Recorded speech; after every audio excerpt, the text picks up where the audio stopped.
The US-India relationship is really shared economic prosperity, economic collaboration, and a joint partnership on issues related to the economy. And I think that is what the DFC is also betting on. That is also what the DFC is hoping to do in its work, in its partnerships, and in its investments in India. Again, I don't know how many of you know this, but the exposure that the DFC has to India in its present avatar is a little over $3 billion, but in its previous avatar and now it's merged avatar, it's almost about $7 billion. So Scott Nathan, many, many thanks for joining us here this evening. You were in India visiting Mumbai and Delhi in October of 2022, looking at your investments, looking at the future investments that you will make. What gives you the most hope and confidence about the India story today and about the India-US partnership? Well, thank you, Shereen. Thanks for moderating this conversation, and thanks to the U.S.-India Business Council for hosting this event. It's great to be here. It's great to see close friends like Ambassador Sandhu, and to be able to follow Secretary Blinken is fantastic.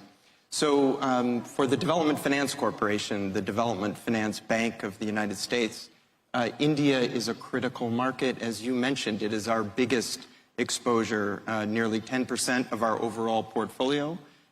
In our history, we've invested in several hundred different projects and investments, totaling over $7 billion. And there's a reason why we're spread across so many different investments for such a large scale, given our overall operation, why India is so important. It reflects what Secretary Blinken was talking about, that the core of our relationship is the economic relationship.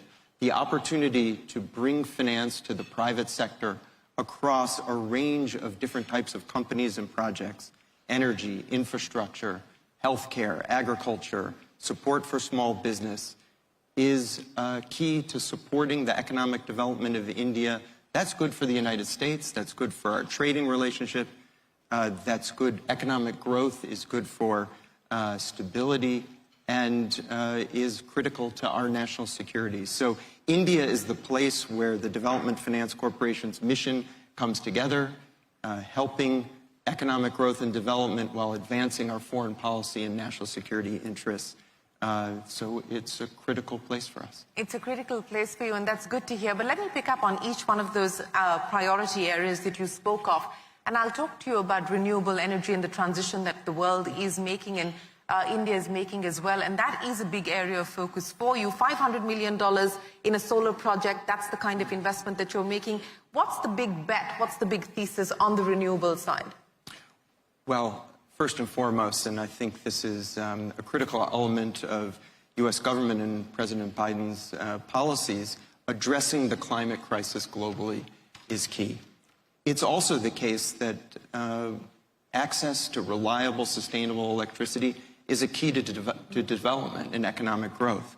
The two things come together, addressing the climate crisis and helping people have access to electricity for their livelihoods, for economic growth. And in India, there are so many opportunities for us to help with that, whether it's in the manufacturing of solar panels. Secretary Blinken referred to this $500 million loan that DFC has made to a U.S. company, First Solar, to build a solar panel manufacturing facility in Tamil Nadu. It's going to go online this summer, open officially later this year. This is important for India, to be able to have a source manufactured in India for solar panels, free from the supply chain issues that bedevil that sector, using a different technology, a cadmium-based technology, that's free from those issues. That's key. But it's not just the manufacturing, it's also the deployment. We have numerous projects where solar panels are used to generate electricity and provide that kind of reliable source of power for people. That's on-grid, that's distributed and off-grid in places that otherwise wouldn't have electricity. And we're looking for more opportunities. This is a priority for DFC globally, but in India, it's a place where it really comes together. You know, I'll talk to you about the future opportunities that you're looking at, but I want to segue into a related issue, because you talked about this investment that's being made into a U.S. company. to manufacture solar panels in India. But what about investing in Indian companies that could service opportunities in the region and large parts of the world? Is that going to be a focus area for you? Is that going to be a priority for you? Absolutely, and thanks for that question. As part of the Quad, India, Australia, Japan, and the United States have been thinking about ways that all four countries can cooperate throughout the Indo-Pacific.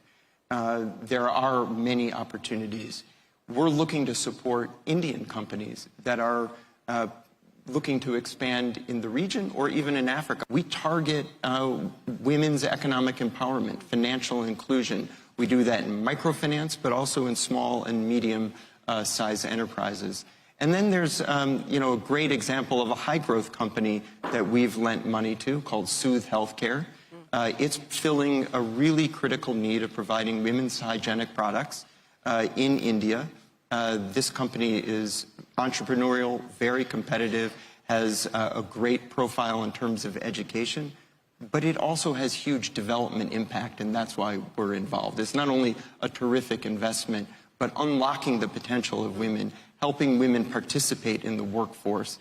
That comes from providing this kind of service and these kind of products. And so this is the kind of company that we're thrilled to be able to be partners with and financially back. You know, we're having this conversation just ahead of the Prime Minister's visit here, and as we heard from Ambassador Sandhu, he said that both substantively as well as ceremonially, it's going to be an unprecedented visit. I'm paraphrasing, but I think I got what you said correct. And there is a lot of focus on what happens G2G and between both governments, what will get inked, what will get done, what the outcome will be. But what is your message to the private sector? Because the role of private capital in being able to achieve some of the goals that we just talked about, address some of the challenges that we just spoke of. What's the message to private capital? Well, as I think Secretary Blinken said, the economic relationship is at the core of our partnership, the core of our relationship. We have found, as it's clear in India being the biggest part of our portfolio, that there's just a huge range of investment opportunities, a huge range of business opportunities. I strongly encourage U.S. companies to look at them, to continue to pursue them. I want to say that if DFC can be helpful with our tool set, we'd be delighted to help out, whether that's lending or equity investment, political risk insurance, technical assistance grants. We're there to help support not just U.S. businesses, but also obviously Indian businesses, as we've been discussing. I think the Prime Minister's visit is a great opportunity to highlight that relationship. We're hoping to make a bunch of announcements during that trip about investments that we've made across a variety of sectors that are really important for the bilateral relationship. Can you give us a sneak peek of some of the announcements that you're going to be making without naming names, maybe? You're persistent, but no, I don't think. It wouldn't be prudent for me to do that. I'm a journalist first. Yeah, of course. So, no? No. I thought I would give it a shot. But, you know, healthcare, and I want to talk to you about that in the context of the kinds of investments that you're making in India. And one of the big ones was in vaccine manufacturing with biological E. And this is, of course, a big area of partnership for the Quad as well, and that's going to be now spruced into beyond vaccine manufacturing as well, and healthcare security is going to be one of the aspects that the Quad looks at. How do you see this aspect being built out through future investments? It's a great question, because I think it's important to learn lessons by looking backwards at how the response to the pandemic went, but it's important to apply them to the future for future pandemics or healthcare crises we don't know about. And one of the keys to doing that is building resilience in the healthcare systems around the world. That I mentioned some of our healthcare investments for eyes, for thinking about women's healthcare, and other opportunities. That's key.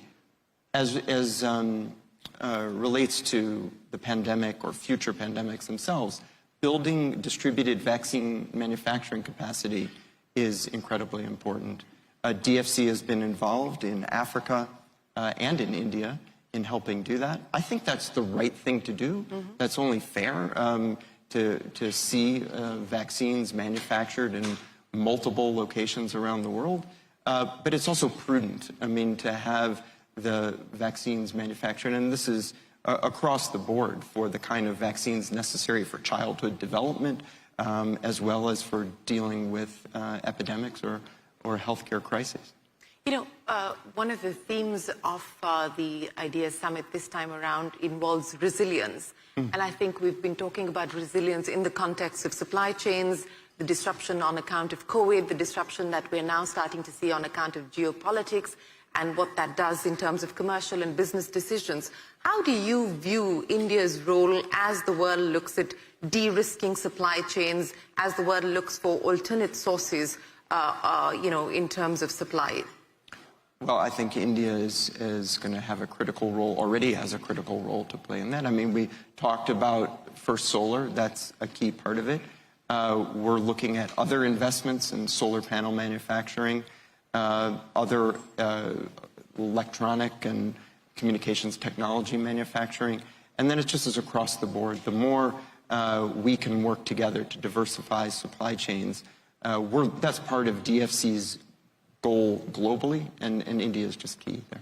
I'm going to end by asking you about technology because, again, to quote Ambassador Sandhu, he said that that is going to be the master key that unlocks the true potential of both sides. India, in many ways, has developed a playbook that's very unique, especially on the digitization side, and especially when we talk about digitization as a public good.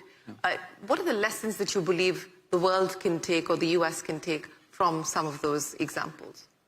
Well, you know, and this is something that we're just beginning to work on now at DFC in India. I think that there's a really important element of collaboration between the United States and India. It's obvious in software and in the kind of development that's taken place in high tech over the last couple decades.